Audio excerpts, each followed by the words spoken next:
It's Faizan Raza presents.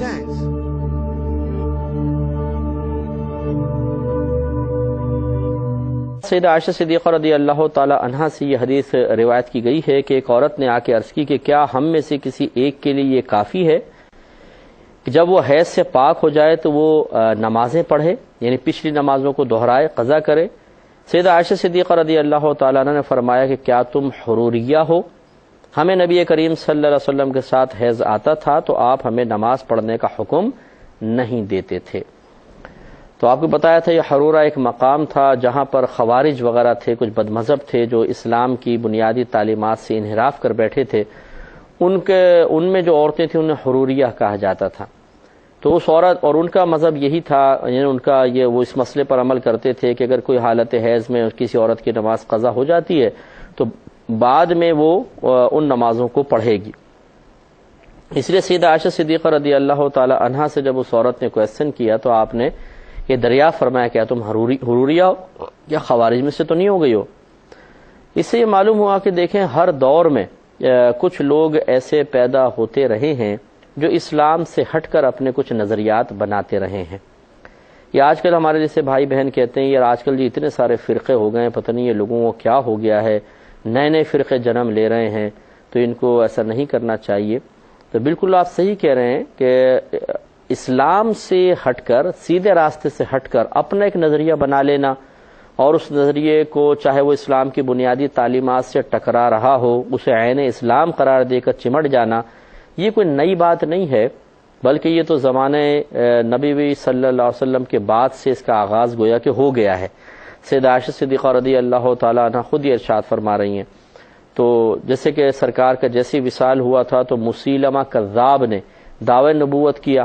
اور خود سیدنا صدیق اکبر رضی اللہ تعالی عنہ نے صحابہ کرام کی ایک بڑی جماعت کو اس سے مقابلے کے لیے بھیجا۔ تو اس وقت دو گروہ بن گئے تھے، گویا کہ دو فرقے ہو گئے تھے، ایک مسلمانوں کا اور ایک مسلمہ کذاب کا۔ اب اگر کوئی اس زمانے میں ہوتا، ہم جیسے بعض بھائی کہتے ہیں اتنے فرقے بن گئے ہیں، تو ہم ایسے اشخاص سے کویسچن کرتے ہیں کہ بتائیے یہ دو فرقے تھے یا ایک گروہ نے اپنے آپ کو اسلام سے علیحدہ کر لیا تھا؟ تو جواب یہ ہوگا کہ یہ دو فرقے نہ کہیں بلکہ یوں کہیں کہ صحابہ کرام تو کوئی فرقہ نہیں تھے، وہ تو مسلمان تھے، جو علیحدہ ہوا اس نے ایک گروپ بنایا۔ ہمارے ہاں یہی ایک المیہ ہے کہ جو حقیقتاً مسلمان ہے ہم اسے بھی ایک گروپ سمجھ رہے ہیں۔ اس لیے بعض لوگ کہتے ہیں ہمارا تو کسی مکتبہ فکر سے کسی فرقے سے کوئی تعلق نہیں ہے، ہم تو بس مسلمان ہیں۔ تو آپ اگر مسلمان ہیں تو دیکھیے کہ جو مختلف نام رکھے ہوئے لوگ ہیں کیا ان میں سے کسی کے نظریات آپ کے نظریات سے ملتے ہیں؟ تو خالی نام رکھ لینے سے کوئی فرق نہیں پڑتا، اصل تو عقیدہ ہوتا ہے، نظریہ ہوتا ہے۔ اگر وہ ٹھیک ہے تو پھر وہ آپ ہی کی طرح ہے، وہ مسلمان ہے۔ تو اصل میں عقائد معلوم ہونے چاہیے۔ اب ہمارے ہاں اس میں شدت بہت زیادہ ہے، سختی بہت زیادہ ہو جاتی ہے بسا اوقات۔ عام لوگ جو ہیں وہ ہر ایک جو اپنے کچھ نظریات ذکر کرتا ہے اسے سمجھتا ہے یہ ایک فرقہ بن گیا ہے۔ اب دیکھیں نا یہاں سیدہ عائشہ صدیقہ رضی اللہ تعالی عنہ اگرچہ ایک فقہی مسئلے کو بنیاد بنا کر ذکر کر رہی ہیں، لیکن کیا کوئی کہہ سکتا ہے کہ سیدہ عائشہ نے اپنا ایک مذہب بنا لیا اور انہوں نے اپنا ایک مذہب بنا لیا؟ نہیں، یہ تو مسلمان ہیں، یہ بالکل حق پر ہیں، اصل تو ان کا قصور ہے جو ہٹ گئے ہیں۔ تو بس یہ دیکھا جاتا ہے کہ کون صحیح سیدھے راستے پر ہے اور کون اس سے ہٹ گیا ہے، یہ اس کی جانچ پڑتال کرنا، شناخت پیدا کرنا بہت ضروری ہے۔ لیکن ہم عام لوگوں کی خدمت میں گزارش کرتے ہیں کہ آپ ان معاملات میں زیادہ انوالو نہ ہوں تو بہت بہتر ہے۔ آپ قرآن پڑھیں، آپ حدیث پڑھیں، 5 وقت نماز پڑھیں، گناہوں سے بچیں، جو آپ کے سامنے منکشف واضح ہیں، رمضان کے روزے رکھیں، حج فرض ہو گیا حج کریں، زکوٰۃ فرض ہو جائے زکوٰۃ ادا کریں، اور بس انشاءاللہ آپ اللہ تعالیٰ کے کرم سے جنت میں چلے جائیں۔ پوچھا جائے گا کہ بتاؤ تمہارا کس مکتبہ فکر سے کیا تعلق تھا یا نہیں تھا، اور تم کس کو مسلمان سمجھتے تھے کس کو کافر سمجھتے تھے؟ ایسا کسی سے کویسچن نہیں ہوگا، آپ سے آپ کے اعمال کے بارے میں ہوگا۔ اپنے بنیادی نظریات بالکل درست رکھیں، اللہ تعالیٰ کی ذات و صفات سے متعلق، انبیاء علیہ السلام، آسمانی کتابیں، جنت دوزخ، جن فرشتے، تقدیر، آخرت، یہ بس مسائل ایسے ہیں، ان پہ آپ ذرا توجہ کر کے ان کو صحیح ان کے عقیدہ رکھیں اور اپنے نمازوں کی پابندی، فرائض وغیرہ پورے کریں، انشاءاللہ عز و جل آپ کی نجات ہو جائے گی۔ یہ جو بعض بھائی بہن مطلب بیچارے اس کشمکش میں رہتے ہیں جی کون صحیح ہے کون غلط ہے، فلاں عقیدہ، اور وہ اتنے امپورٹنٹ عقائد بھی نہیں ہوتے ہیں، اور اسی میں بیچارے ذہنی ٹینشن اور الجھن میں مبتلا رہتے ہیں، نہ ان کو عبادت کا سکون ملتا ہے نہ وہ دوسرے کو سکون سے رہنے دیتے ہیں۔ تو اس قسم کے معاملات پہ ذرا توجہ کرنی چاہیے۔ لیکن بہرحال یہ اس دور میں بھی ایسے لوگ تھے کہ جو جمہور مسلمانوں سے علیحدہ ہٹ گئے تھے، یہ ہر دور میں ہوتا رہا ہے۔ اگلی حدیث کی طرف آتے ہیں جو کافی طویل حدیث ہے، جس کا باب قائم کیا ہے باب شہود الحائض العیدین و دعوت المسلمین ویعتزلن المصلی، حیض والی عورتوں کا عیدین میں اور مسلمانوں کی دعا میں حاضر ہونا اور عیدگاہ سے جدا ہونا، علیحدہ ہونا۔ اس کے تحت یہ حدیث پاک لے کر آئے ہیں بی بی حفصہ رضی اللہ تعالی عنہا جو بنت عمر فاروق رضی اللہ تعالی عنہ ہیں، یہ بیان کرتی ہیں کہ ہم لوگ نوجوان کنواری عورتوں کو عید گاہ میں جانے سے منع کرتی تھیں کہ آپ اپنے گھر میں رہیں، باہر نہ جائیں۔ اب دیکھیے سرکار صلی اللہ علیہ وسلم کے دور میں عورتیں نکلتی رہی ہیں، لیکن آپ منع فرما رہی ہیں کیونکہ اس زمانے میں فتنے زیادہ تھے۔ پس ایک عورت آئی اور وہ قصر بنی خلف میں ٹھہری، یہ ایک جگہ کا نام تھا۔ اس نے اپنی بہن سے ایک حدیث روایت کی۔ اس کی بہن کا خاوند نبی کریم صلی اللہ علیہ وسلم کے ساتھ 12 غزوات میں شریک رہا تھا، اور اس عورت کی بہن 6 غزوات میں نبی کریم صلی اللہ علیہ وسلم کے ساتھ شریک ہوئی تھی۔ اس بہن نے یہ کہا کہ ہم زخمیوں کی دوا دارو وغیرہ کرتی تھیں اور بیماروں کی تیمارداری کرتی تھیں۔ پھر میری بہن نے، یعنی عورت کہتی ہے کہ پھر میری بہن نے نبی کریم صلی اللہ علیہ وسلم سے سوال کیا، یا رسول اللہ صلی اللہ علیہ وسلم، کیا ہم میں سے کسی پر کوئی حرج یا گناہ ہے کہ جب اس کے پاس چادر نہ ہو تو وہ گھر سے نہ نکلے؟ یعنی نبی کریم صلی اللہ علیہ وسلم نے عورتوں کو عید گاہ میں آنے کا حکم دیا تھا تاکہ مسلمانوں کے ساتھ اجتماعی دعا میں شریک ہوں، سرکار جو احکام بیان کریں وہ عورتیں بھی سنیں۔ تو ان خاتون نے کویسچن کیا کہ اگر کسی عورت کے پاس پردے کا اہتمام نہ ہو، چادر وغیرہ نہیں ہے، وہ گھر سے باہر نہیں نکل سکتی، تو کیا وہ حاضر نہ ہو تو کوئی حرج تو نہیں ہے، گناہ تو نہیں ہے؟ نبی کریم صلی اللہ علیہ وسلم نے جواباً ارشاد فرمایا کہ اس کی سہیلی اس کو چادر پہنا دے، یعنی وہ مانگے، چادر مانگو اور اپنے اجتماع میں آؤ اس اجتماع میں تاکہ تمہیں احکام سیکھنے کا موقع ملے۔ فرمایا اور وہ نیکی اور مسلمانوں کی دعا کے مواقع پر حاضر ہوں، ایسے موقعوں پر حاضر ہونی چاہیے، اگر اپنی چادر نہیں ہے سہیلی سے مانگ کے پہنچ جائے۔ پھر جب حضرت ام عطیہ رضی اللہ تعالی عنہا آئیں، یہ بی بی حفصہ کہہ رہی ہیں کہ پھر اس کے بعد حضرت ام عطیہ رضی اللہ تعالی عنہا آ گئیں، تو میں نے ان سے پوچھا کہ کیا آپ نے نبی کریم صلی اللہ علیہ وسلم سے اسی بات کو سنا ہے جیسا یہ عورت بیان کر رہی ہے؟ انہوں نے کہا کہ ہاں، آپ پر میرے باپ فدا ہو جائیں، یعنی باپ، ماں کا ذکر نہیں کیا، آپ پر میرے باپ فدا ہو جائیں۔ بی بی حفصہ رضی اللہ تعالیٰ عنہ کہتی ہیں کہ یہ ام عطیہ جب بھی نبی کریم صلی اللہ علیہ وسلم کا ذکر کرتی تھی تو ایسے ہی کہتی تھیں کہ آپ پر میرے باپ فدا ہو جائیں۔ پھر انہوں نے بتایا، کہنے کی کہ میں نے آپ کو یہ فرماتے ہوئے سنا ہے کہ نوجوان عورتیں اور پردہ دار عورتیں گھر سے نکلیں، یا وہ کہتی ہیں میں نے یوں سنا تھا کہ یہ نوجوان پردہ دار عورتیں اور حیض والی عورتیں گھروں سے نکلیں اور نیکی اور مسلمانوں کی دعا کے مواقع پر حاضر ہوں، اور حیض والی عورتیں عیدگاہ سے جدا رہیں، باہر رہیں، وہ عیدگاہ کے اندر داخل نہ ہوں۔ بی بی حفصہ رضی اللہ تعالیٰ عنہ بیان کرتی ہیں کہ میں نے ان سے پوچھا، ام عطیہ سے، حیض والی عورتیں کیا یہ سرکار نے فرمایا تھا کہ یہ عیدگاہ کے پاس آئیں؟ تو اس خاتون نے کہا کہ کیا وہ میدان عرفات میں اور فلاں جگہ نہیں جاتی؟ یعنی آپ کا تعجب یہ مناسب نہیں ہے کہ سرکار نے حیض والی عورتوں کو وہاں بلایا، اصل میں دعا کے لیے تھا، نماز کے لیے تو نہیں تھا۔ جیسے کہ میدان عرفات میں اگر کوئی عورت حج کرنے جائے تو میدان عرفات میں حالت حیض میں ٹھہر سکتی ہے، مینا میں ٹھہر سکتی ہے، مزدلفہ میں ٹھہر سکتی ہے، ایسی وہاں پر بھی وہ ٹھہر گئی تھی۔ تو یہ ایک طویل حدیث ہے، اب اس میں کافی نکات ہیں۔ دیکھیے، پہلی بات تو حضرت حفصہ رضی اللہ تعالیٰ عنہ بیان کرتی ہیں کہ ہم نوجوان کنواری عورتوں کو عید گاہ میں جانے سے منع کرتی تھیں، ہم روکتی تھیں کہ بھئی نہ جائیں کیونکہ فتنے ہیں، فساد ہیں، اور کیونکہ اب نبی کریم صلی اللہ علیہ وسلم کے بعد لوگوں کے حالات زندگی کے اندر، طرز زندگی کے اندر ایک تبدیلی پیدا ہوئی تھی اور فتنے نمودار ہونے شروع ہوئے تھے۔ خود نبی کریم صلی اللہ علیہ وسلم نے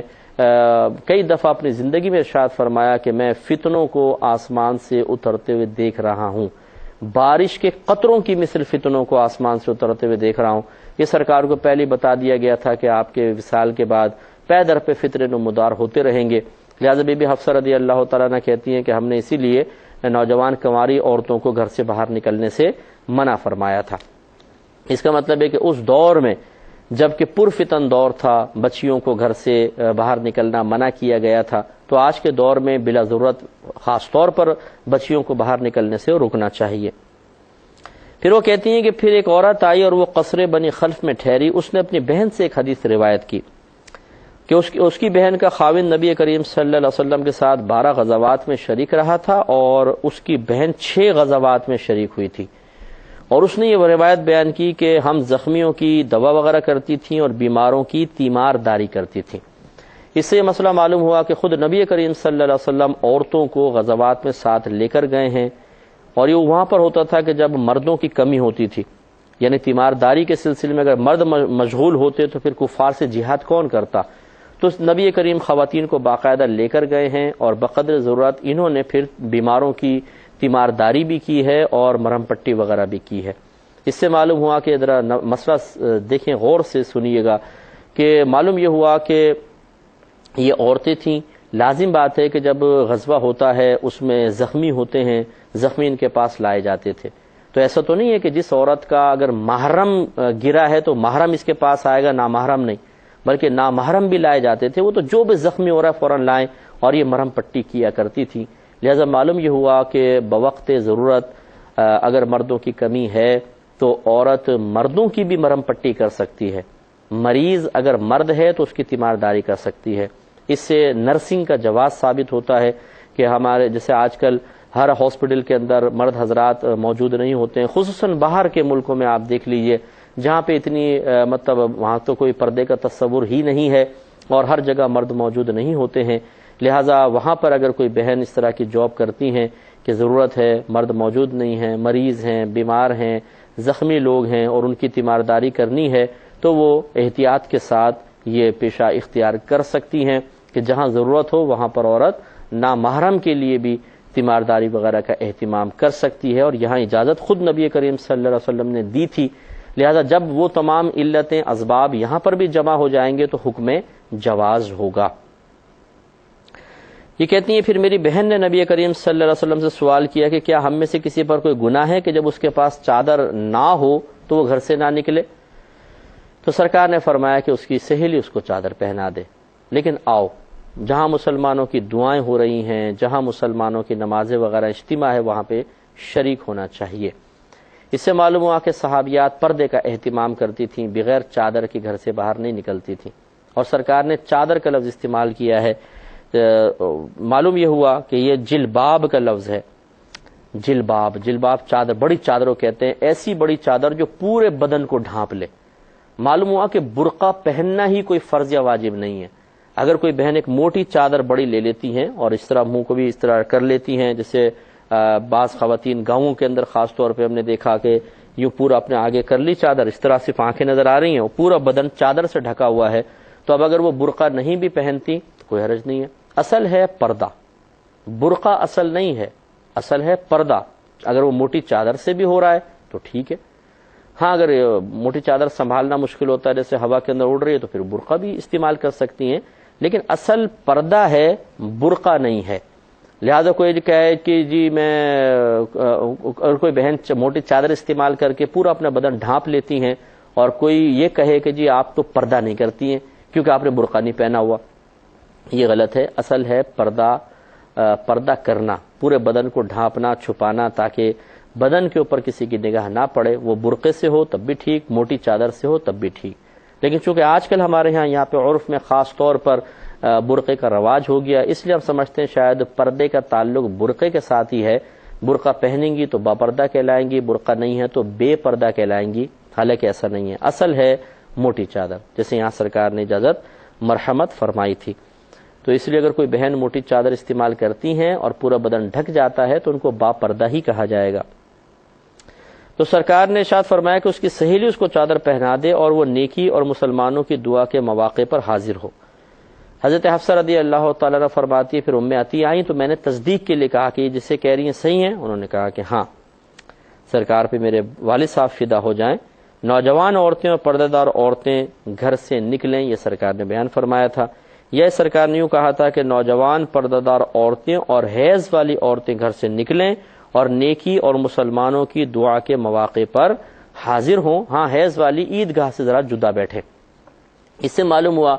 کہ نبی کریم صلی اللہ علیہ وسلم نے عورتوں کو مسلمانوں کے اجتماعات میں شرکت کرنے کی اجازت دی ہے۔ لہذا آج کل کے دور میں بھی اگر کچھ بہنیں کسی دینی اجتماع میں شرکت کے لیے تشریف لے جاتی ہیں،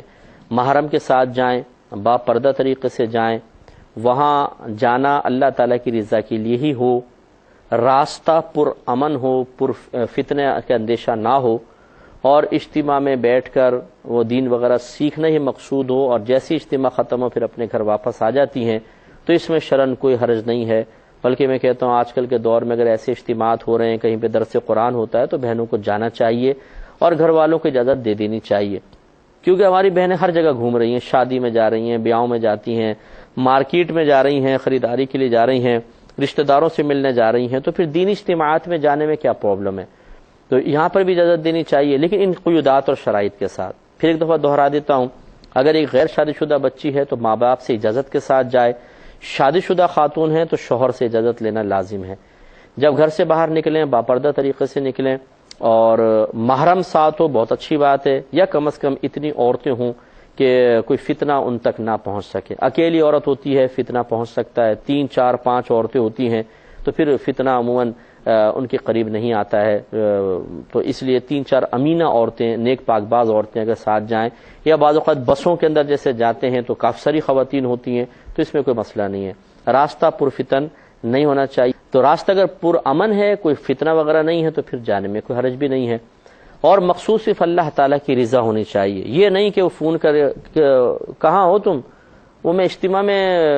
جانے کا سوچ رہی ہوں، چلو میں بھی آتی ہوں، بیٹھ کے باتیں کریں گے، بہت ضروری بات کرنی ہے تمہارے ساتھ، وہ فلاں کی شادی ہوئی ہے اس کے بارے میں بات کریں گے، اور وہاں پہنچ گئی، وہاں اجتماع چل رہا ہے، وہ کونے میں بیٹھ کے دونوں باتیں کر رہی ہیں۔ اس طرح کا معاملہ نہیں ہونا چاہیے۔ تو اور پھر وہاں پہ بس اجتماع ختم ہو، اپنے گھر واپس آ جائیں تو انشاءاللہ ثواب ملے گا۔ اللہ تعالیٰ عمل کی توفیق عطا فرمائے۔ تھوڑا سا اس پہ کلام مزید کریں گے اگر زندگی رہی۔ وآخر دعوانا ان الحمدللہ رب العالمین۔ اے اللہ، اے اللہ